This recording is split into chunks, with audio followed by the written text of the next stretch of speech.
ઓમ શ્રી ગણેશાય નમઃ. જય શ્રી કૃષ્ણ મિત્રો. તુલસી વિવાહની કથા આપણે સાંભળીશું. કાર્તિક મહિનાની શુક્લ પક્ષની એકાદશી, જેને આપણે દેવ ઉઠી 11 પણ કહીએ છીએ. આ એકાદશીના દિવસે ભગવાન વિષ્ણુ શયન મુદ્રામાંથી ઉઠે છે, પરંતુ સાથે સાથે ભગવાન કૃષ્ણનું સ્વરૂપ શાલિગ્રામ અને માતા તુલસીના વિવાહ પણ આ દિવસે કરવામાં આવે છે. આપણે ત્યાં વિધિસર આ તુલસી વિવાહ કરીને ધામધૂમથી તુલસી વિવાહની ઉજવણી કરીએ છીએ.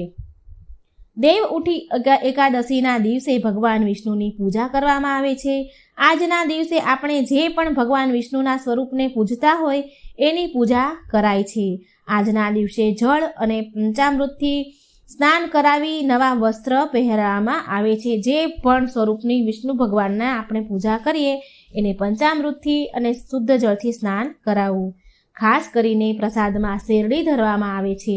જે લોકો તુલસી વિવાહ કરી શકતા નથી તે લોકો પણ તેના તુલસીના કુંડા પાસે શેરડી મૂકે છે અને પછી એ પ્રસાદ તરીકે બધાને વહેંચે છે.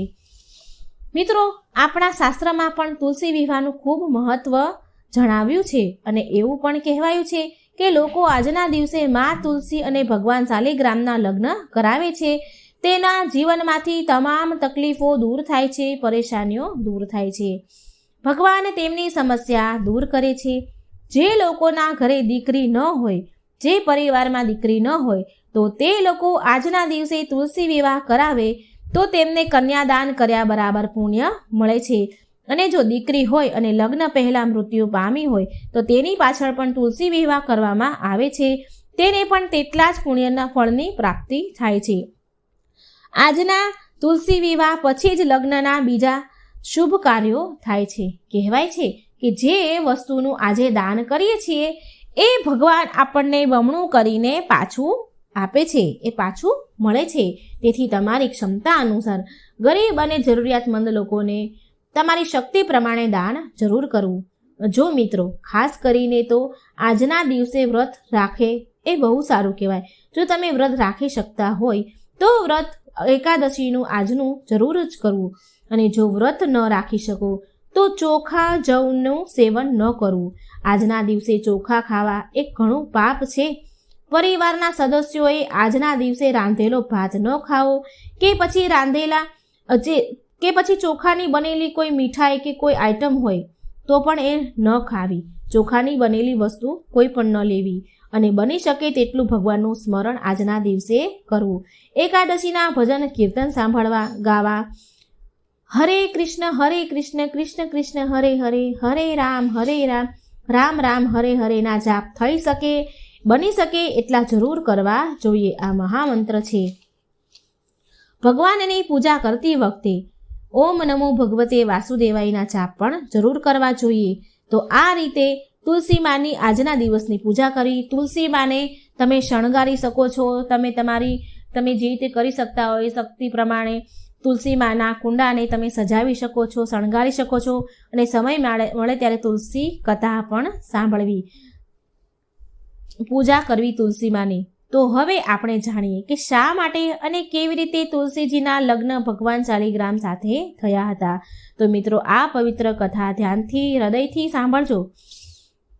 પૌરાણિક કથા મુજબ કહેવાયું છે કે ઇન્દ્રના અભિમાનવાળા ગેરવર્તનથી કોપાયમાન થયેલા શિવજીએ ત્રીજું નેત્ર ખોલ્યું હતું, પરંતુ ઇન્દ્રએ બૃહસ્પતિ દેવની સ્તુતિ કરી એટલે એ બચી ગયા હતા.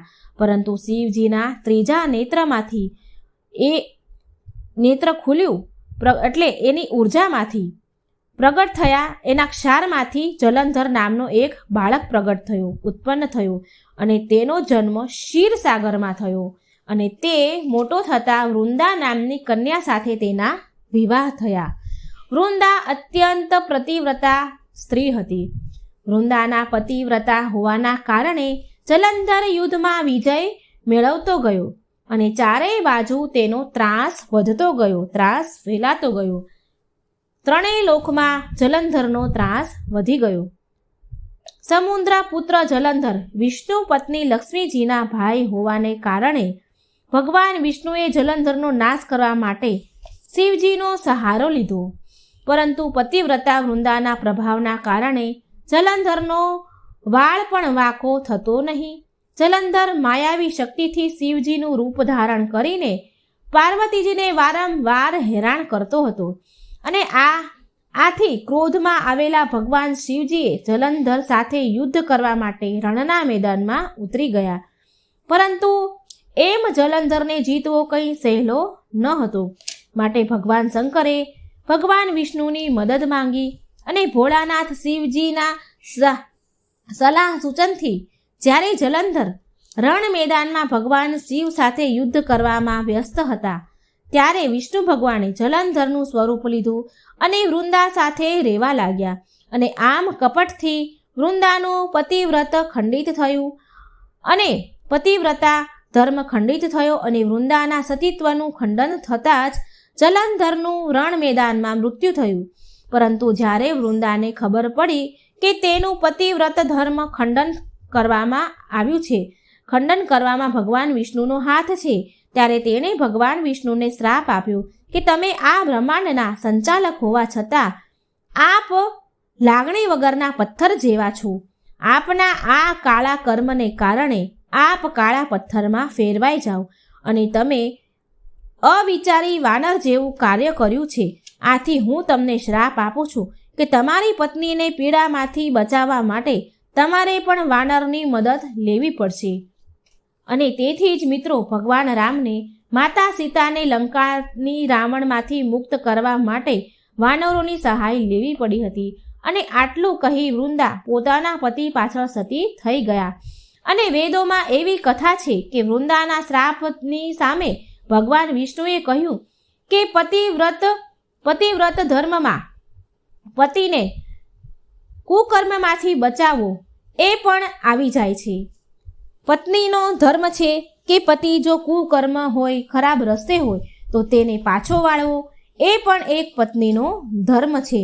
પરંતુ વૃંદાએ ક્યારેય તેના પતિને કુકર્મ તરફથી પાછો વાળ્યો ન હતો અને તેના કારણે ત્રણેય લોકને ઘણો ત્રાસ થયો છે.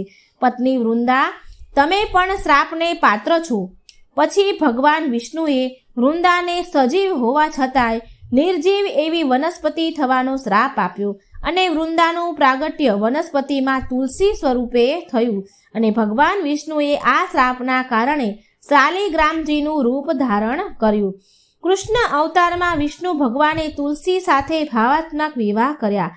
તેથી આ ઉત્સવ દરમિયાન શાલિગ્રામજીને પંચામૃતથી સ્નાન કરાવવામાં આવે છે. પ્રભુ સમક્ષ સુંદર રંગોળી પૂરવામાં આવે છે અને શેરડીના 16 સાઠાથી આંગણે મંડપ બાંધવામાં આવે છે. તુલસી વિવાહના ગીતો ગવાય છે. નવવધૂના 16 શણગારથી તુલસીજીને શણગારવામાં આવે છે અને માં તુલસીજીને લાલ કે લીલા રંગની ચૂંદડી ઓઢાડવામાં આવે છે. અને મુહૂર્ત પ્રમાણે સાંજના સમયે તુલસી વિવાહ થાય છે. વાંસની છાબડીમાં અનેક જાતના ફળ ધરવામાં આવે છે. તુલસીજી વગર શ્રીજીની સામગ્રી પણ અધૂરી ગણાય છે. ભગવાનનો કોઈ પણ ભોગ આપણે અર્પણ કરીએ, થાળ ધરાવીએ તો એ તુલસી પત્ર વગર ભગવાન સ્વીકારતા નથી. તો મિત્રો, આ હતી તુલસી વિવાહની કથા. બોલો વિષ્ણુ ભગવાનની જય, બોલો માં તુલસીની જય. મિત્રો, જો આ વાર્તા સારી લાગે તો લાઈક કરજો, શેર કરજો અને મારી ચેનલમાં જો નવા હોય તો સબસ્ક્રાઈબ પણ જરૂર કરજો. કમેન્ટ બોક્સમાં તમારી શ્રદ્ધા અનુસાર નામ જરૂર લખજો ભગવાનનું. જય શ્રી કૃષ્ણ. રાધે રાધે. Thank you.